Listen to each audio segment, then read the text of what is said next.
Dear viewers, আজকে আমরা রাষ্ট্রবিজ্ঞানের একটি অত্যন্ত গুরুত্বপূর্ণ বিষয় নিয়ে আলোচনা করতে চলেছি। বিষয়টি হলো রাষ্ট্র পরিচালনায় নির্দেশমূলক নীতিসমূহ, যেটাকে ডিপিএসপি অর্থাৎ ডাইরেক্ট প্রিন্সিপাল স্টেটস পলিসি বলা হয়। এই ডাইরেক্ট প্রিন্সিপাল স্টেট পলিসি আমাদের ভারতীয় সংবিধানে আয়ারল্যান্ডের সংবিধানের অনুকরণে নেওয়া হয়েছে। তাহলে আমরা দেখতে পাই সংবিধানের চতুর্থ অংশ এবং 36 থেকে 51 নং ধারায় আমাদের ভারতীয় সংবিধানে নির্দেশমূলক নীতিটি আলোচিত হয়েছে। মূল সংবিধানে নির্দেশমূলক নীতি ছিল 13টি। 1976 সালের 42তম সংবিধান সংশোধনে আরও 4টি নির্দেশমূলক নীতি অ্যাড হয়ে বা যুক্ত হয়ে বর্তমানে আমরা নির্দেশমূলক নীতি দেখে থাকি সংবিধানে 17টি। তো এই নির্দেশমূলক নীতিগুলির মধ্যে আমরা একটি জনকল্যাণকামী রাষ্ট্রের পরিচয় পেয়ে থাকি এবং এই নির্দেশমূলক নীতিগুলির মধ্যে আমরা গান্ধীজির চিন্তাধারা পেয়ে থাকি। তাহলে নির্দেশমূলক নীতিগুলি কি?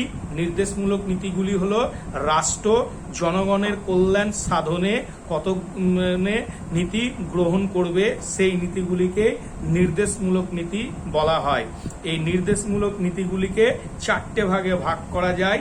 একটা হলো সামাজিক ন্যায় প্রতিষ্ঠা ও অর্থনৈতিক বৈষম্য দূরীকরণ, দ্বিতীয়টা হলো শাসনতান্ত্রিক কাঠামো সম্পর্কিত উন্নয়ন সম্পর্কিত নীতিসমূহ, 4 নম্বরেরটা হলো 3 নম্বরেরটা হলো প্রগতিশীল রাষ্ট্র প্রতিষ্ঠা সম্পর্কিত নীতিসমূহ, 4 নম্বরটা হলো আন্তর্জাতিক সম্পর্কের উন্নতি সাধন সম্পর্কিত নীতিসমূহ। তাহলে আমরা এইখানে দেখতে পাচ্ছি যে 4টে ভাগে নির্দেশমূলক নীতিগুলিকে ভাগ করা হলো। নির্দেশমূলক নীতিগুলি কিন্তু 36 থেকে 51 নং ধারায় আলোচিত হলেও 36 এবং 37 নং ধারাতে এইখান থেকে আমরা নির্দেশমূলক নীতিগুলি পাই না। এখানে আমরা 36 নং ধারাতে যদি দেখি তাহলে আমরা এখানে রাষ্ট্র সম্পর্কে পেয়ে থাকি, রাষ্ট্রের কথা পেয়ে থাকি। সংবিধানের 36 নং ধারায় বলা হয়েছে সংবিধানের 3য় অধ্যায়ে মৌলিক অধিকারের সমান অর্থ হলো রাষ্ট্র পরিচালনার ক্ষেত্রে নির্দেশমূলক নীতিগুলি। কেন্দ্র, রাজ্য সরকার ও স্থানীয় প্রশাসন সবই এরই মধ্যে অর্থাৎ এরই অন্তর্ভুক্ত 36 নং ধারায় বলা হয়েছে। 37 নং ধারায় কি বলা হয়েছে? 37 নং ধারায় বলা হয়েছে যে তোমার রাষ্ট্র পরিচালনায় নির্দেশমূলক নীতিগুলি আদালত কর্তৃক বলবৎযোগ্য নয়। অর্থাৎ যদি রাষ্ট্র নির্দেশমূলক নীতিগুলি সঠিকভাবে পালন না করে তাহলে তুমি এর বিরুদ্ধে আদালতে যেতে পারবে না। এটা নির্দেশমূলক নীতিগুলি সম্পর্কে বলা হয়েছে। এইবার আমরা একটা একটা করে নির্দেশমূলক নীতিগুলি নিয়ে আলোচনা করব। নির্দেশমূলক নীতিগুলির প্রথমে আমরা দেখতে পাচ্ছি প্রথমে সামাজিক ন্যায় প্রতিষ্ঠা ও অর্থনৈতিক বৈষম্য দূরীকরণ। এর মধ্যে যে নির্দেশমূলক নীতিগুলি আছে সেগুলো নিয়ে আমরা আলোচনা করব। এখানে 38 নং ধারায় 38 নং ধারাতে কি বলা হয়েছে? 38 নং ধারাতে বলা হয়েছে যে তোমার রাষ্ট্রের সামাজিক, অর্থনৈতিক ও রাষ্ট্রনৈতিক ন্যায়ের ভিত্তিতে একটি সমাজ ব্যবস্থা গঠন করে জনকল্যাণ সাধনে সচেষ্ট হবে। এটা 38 নং ধারাতে বলা হয়েছে। 39 নং ধারাতে কি বলা হয়েছে? 39 নং ধারাতে বলা হয়েছে রাষ্ট্র এমনভাবে তার নীতি পরিচালনা করবে যাতে স্ত্রী পুরুষ নির্বিশেষে সকল নাগরিক পর্যাপ্ত উপজীবিকা ভোগ করতে পারে, জনগণের কল্যাণে সম্পদের মালিকানা নিয়ন্ত্রণ বণ্টিত হয়, অর্থ যেন মুষ্টিমেয় লোকের হাতে পুঞ্জীভূত না হয়, সমাজের জন্য নারী পুরুষ সমান মজুরি এবং পুরুষ ও নারী শ্রমিকদের স্বাস্থ্য ও শক্তি এবং শিশুদের কোমল বয়সের অপব্যবহার যাতে না হয় সেই কথা বলা হয়েছে। অর্থাৎ 39 নং ধারাটা অত্যন্ত গুরুত্বপূর্ণ একটা ধারা। 42তম সংবিধান সংশোধনের মাধ্যমে আমরা দেখতে পাই 39-এ আবার এ ধারা অ্যাড করা হয়েছে। এই ধারাতে কি বলা হয়েছে? এই ধারাতে বলা হয়েছে যে তোমার ন্যায় প্রতিষ্ঠা ও সমাজের ভিত্তিতে রাষ্ট্র আইন বলবৎ হবে, দিন দরিদ্রের জন্য নিজ খরচায় আইনের সাহায্য লাভের সকল ব্যবস্থা করা হবে। এটা 42তম সংশোধনে 39-এ এ নং ধারায় যুক্ত হয়েছে। 43 নং ধারাতে কি বলা হয়েছে? 43 নং ধারায় বলা হয়েছে গ্রাম অঞ্চলে কুটির শিল্পের উন্নয়নের চেষ্টা করতে হবে। এটা মানে কুটির শিল্পের উন্নয়ন, এই কোশ্চিনটাও পরীক্ষাতে প্রায়বার দিয়ে থাকে। 42তম সংবিধান সংশোধনের মাধ্যমে 43-এর এ নং ধারাতে কি বলা হয়েছে? 43-এর এ নং ধারাতে বলা হয়েছে শিক্ষা পরিচালনার ক্ষেত্রে শ্রমিকদের জন্য অংশগ্রহণের মানে শিল্প পরিচালনার জন্য শ্রমিকদের জন্য অংশগ্রহণের সুযোগের ব্যাপারে রাষ্ট্র ব্যবস্থা করবে। এটা 42তম সংবিধান সংশোধনে এই ধারাটাও অ্যাড হয়েছে। তারপরে কি মানে 41 নং ধারাতে কি বলা হয়েছে? 41 নং ধারাতে বলা হয়েছে জনগণকে বেকার, বার্ধক্য ও অসুস্থ অবস্থায় রাষ্ট্র নিজ সাধ্য মতো সাহায্য করবে।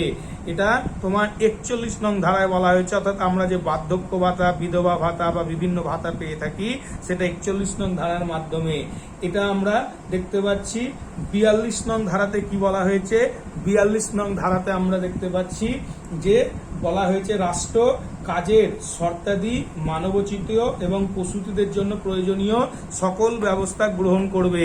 তাহলে এটাও একটা খুব গুরুত্বপূর্ণ ধারা, এটা 42 নং ধারায় বলা হয়েছে। এই এতদূর পর্যন্ত যে পাঠটা আমরা আলোচনা করলাম এটা হলো সামাজিক ন্যায় প্রতিষ্ঠা ও অর্থনৈতিক বৈষম্য দূরীকরণের জন্য কতকগুলি রাষ্ট্র কর্তৃক গৃহীত জনকল্যাণমূলক নীতি। এরপরে আমরা দ্বিতীয় যে পাঠটা আলোচনা করব সেটা হলো শাসন কাঠামো সম্পর্কিত উন্নয়ন নীতি সমূহ। তাহলে আমরা এখানে দেখতে পাচ্ছি 40 নং ধারায় বলা হয়েছে কি গ্রাম পঞ্চায়েত গঠনের কথা বলা হয়েছে এবং গ্রাম পঞ্চায়েতগুলি স্বশাসন দান করার কথা বলা হয়েছে। এটা সবচেয়ে গুরুত্বপূর্ণ, যেটা বিসিএস তথা অন্যান্য সকল পরীক্ষাতেই এসে থাকে। 50 নং ধারাতে কি বলা হয়েছে? 50 নং ধারাতে বলা হয়েছে বিচার বিভাগকে শাসন বিভাগ থেকে পৃথক বা আলাদা করতে হবে। এটাও খুব গুরুত্বপূর্ণ প্রশ্ন, এটাও পরীক্ষাতে বারবার এসে থাকে। তারপরে 44 নং ধারায় কি বলা হয়েছে? অভিন্ন দেওয়ানি বিধি বা ইউনিফর্ম সিভিল কোড প্রবর্তনের চেষ্টার কথা বলা হয়েছে 44তম ধারাতে। তাহলে এই তিনটে ধারা হলো, যে তিনটে ধারা আলোচনা করলাম, এটা হলো শাসন কাঠামো সম্পর্কিত উন্নয়নের নীতি সমূহ। এবার প্রগতিশীল রাষ্ট্র প্রতিষ্ঠা সম্পর্কিত নীতি সমূহ নিয়ে আলোচনা করব। 45 নং ধারায় বলা হয়েছে সংবিধান চালু হওয়া পর্যন্ত বালক বালিকাদের 10 বছরের মধ্যে 6 থেকে 14 বছর পর্যন্ত বালক বালিকাদের অবৈতনিক ও বাধ্যতামূলক শিক্ষা লাভের বিষয়ের কথা বলা হয়েছে 45 নং ধারাতে। এটা খুব একটা গুরুত্বপূর্ণ ধারা, যেখানে 6 থেকে 14 বছর শিশুদের অবৈতনিক শিক্ষা লাভের কথা বলা হয়েছে। 47 নং ধারাতে কি বলা হয়েছে? 47 নং ধারায় বলা হয়েছে রাষ্ট্র ঔষধের প্রয়োজন ব্যতীত অন্য কোন উদ্দেশ্যে মদ বা অন্য মাদক দ্রব্যের ব্যবহার সম্পূর্ণ নিষিদ্ধ করবে। এটা 47 নং ধারায় বলা হয়েছে। সে 46 নং ধারায় কি বলা হয়েছে? 46 নং ধারাতে বলা হয়েছে সংবিধানে তপশিলি জাতি ও উপজাতিদের অর্থনৈতিক ও শিক্ষা বিষয়ক স্বার্থের উন্নতি বিধান ও তাদের সামাজিক ন্যায় ও অন্যান্য শোষণের হাত থেকে রক্ষা করার কথা বলা হয়েছে 46 নং ধারায়। মানে এখানে সংরক্ষণ যে বিষয়টা, রিজার্ভেশন, সেটার কথা বলা হয়েছে। 48 নং ধারাটাও অত্যন্ত গুরুত্বপূর্ণ। 48 নং ধারাতে কি বলা হয়েছে?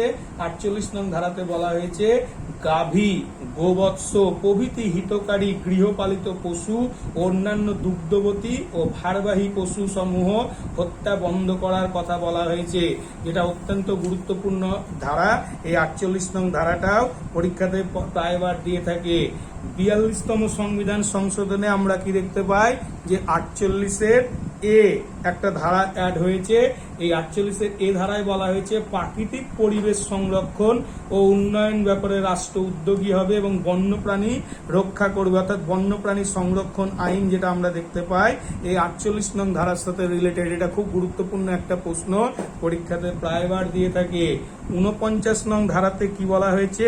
49 নং ধারাতে বলা হয়েছে রাষ্ট্র চারুকলা ও ঐতিহাসিক দিক থেকে গুরুত্বপূর্ণ স্মারকের স্থান ও বস্তু সকল সংরক্ষণের চেষ্টা করবে, অর্থাৎ আর্কোলজিক্যাল সার্ভে অফ ইন্ডিয়ার আন্ডারে অথবা স্টেট গভর্নমেন্টের আন্ডারে যে সকল ঐতিহাসিক পুরাতত্ত্ব স্থানগুলো রয়েছে সেগুলো আমরা ভিজিট করলে দেখতে পাই, সেখানে বড় বড় বোর্ডের আকারে লেখা থাকে যে এইগুলো রাষ্ট্রীয় সম্পত্তি, এগুলোকে রক্ষা করার দায়িত্ব আমার নাগরিকদের। এগুলো যদি কোনো কারণবশত কোনো নাগরিক মানে ক্ষতি করে বা মানে নষ্ট করে তাহলে তার সাজা হবে। তাহলে এই সকল সংরক্ষণের চেষ্টা করবে, এটা 49 নং ধারায় বলা হয়েছে। তাহলে এই 45 থেকে 49 অব্দি এইটা আমরা প্রগতিশীল রাষ্ট্র প্রতিষ্ঠা সম্পর্কিত নীতি সমূহে পেয়ে থাকি। এবার আমরা লাস্ট যে পার্টটা আলোচনা করব, আন্তর্জাতিক সম্পর্কের উন্নতি সাধন সম্পর্কিত নীতি। তাহলে আমরা কি দেখতে পাচ্ছি যে 51 নং ধারা অনুসারে আন্তর্জাতিক শান্তি, 51 নং ধারা অনুসারে আমরা দেখতে পাচ্ছি আন্তর্জাতিক শান্তি ও তোমার নিরাপত্তা বৃদ্ধি, জাতিসমূহের মধ্যে ন্যায়সঙ্গত সম্মানজনক সম্পর্ক রক্ষা, আন্তর্জাতিক আইন ও সন্ধির প্রতি শ্রদ্ধা বৃদ্ধি এবং সালিসির মাধ্যমে আন্তর্জাতিক সমস্যার মীমাংসার কথা বলা হয়েছে 51 নং ধারায়। এটা তোমার একটাই এখানে ধারা আমরা দেখতে পাচ্ছি।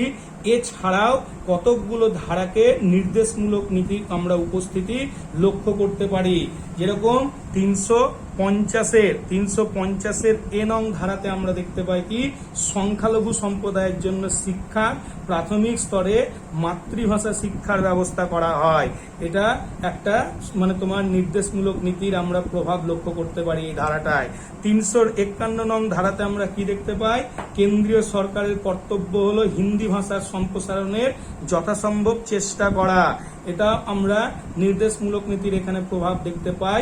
335 নং ধারায় বলা হয়েছে কি, 335 নং ধারায় বলা হয়েছে কেন্দ্রীয় ও রাজ্য সরকারের অধীনে তোমার চাকুরিতে নিয়োগের ক্ষেত্রে তপশিলি জাতি ও উপজাতি লোকেদের মানে দাবিতে বিষয়গুলি বিচার বিবেচনা করা দরকার। তাহলে এটাও এখানে আমরা নির্দেশমূলক নীতি দেখতে পাই, যদিও এইগুলো নির্দেশমূলক নীতির মধ্যে আলোচিত নয়, কিন্তু এগুলোর মধ্যে নির্দেশমূলক নীতির প্রভাব আমরা দেখতে পাই। তাহলে আমরা কি আলোচনা করলাম যে রাষ্ট্র পরিচালনায় নির্দেশমূলক নীতি, যেটা তোমার আয়ারল্যান্ডের সংবিধান থেকে আমাদের ভারতীয় সংবিধানে গৃহীত হয়েছে, যেটা আমাদের সংবিধানের অংশ 4 এবং 36 থেকে 51 নং ধারায় আলোচিত হয়েছে। মূল সংবিধানে 13টি নির্দেশমূলক নীতি ছিল। 42তম সংবিধান সংশোধনে 1976 সালে যেটা তোমার 4টে মানে অ্যাড হয়ে আজকে আমরা কি দেখতে পাচ্ছি, এখানে আমরা দেখতে পাচ্ছি 4টে অ্যাড হয়ে 17টি নির্দেশমূলক নীতি রয়েছে বর্তমান মানে সংবিধানে। এবং এই নির্দেশমূলক নীতিগুলির মধ্যে আমরা গান্ধীজির ভাবধারা পেয়ে থাকি এবং একটা আদর্শ রাষ্ট্রের ধারণা পেয়ে থাকি, আদর্শ রাষ্ট্র গঠনের। এবং এই সামাজিক ন্যায়, এইগুলোকে 4টে ভাগে ভাগ করা যায়: সামাজিক ন্যায় প্রতিষ্ঠা, অর্থনৈতিক বৈষম্য দূরীকরণ, শাসন কাঠামো সম্পর্কিত উন্নয়ন নীতিসমূহ, প্রগতিশীল রাষ্ট্র প্রতিষ্ঠা সম্পর্কিত নীতিসমূহ, আন্তর্জাতিক সম্পর্কের উন্নতি সাধন সম্পর্কিত নীতিসমূহ। তাহলে এই 4টে ভাগে ভাগ করা যায়। তো নির্দেশমূলক নীতিগুলি কিন্তু কোনোভাবে আদালত কর্তৃক বলবৎযোগ্য নয়, এগুলো সংবিধানের অঙ্গ বা সদিচ্ছার ঘোষণা বলা যেতে পারে। অর্থাৎ এগুলো যদি রাষ্ট্র ঠিকঠাকভাবে পালন না করে তাহলে তুমি সুপ্রিম কোর্ট বা হাইকোর্টে এর এগেনস্টে যেতে পারবে না। তাহলে আজকে ভিডিওটা আমরা যে যতদূর তৈরি করলাম প্রথম থেকে শেষ পর্যন্ত স্কিপ না করে খুব ভালোভাবে দেখো। দেখার পর যদি তোমাদের ভালো লাগে তাহলে অবশ্যই লাইক, শেয়ার এবং কমেন্ট করবে এবং অবশ্যই পারলে চ্যানেলটিকে সাবস্ক্রাইব করবে। ধন্যবাদ, আজকে এখানেই শেষ করলাম।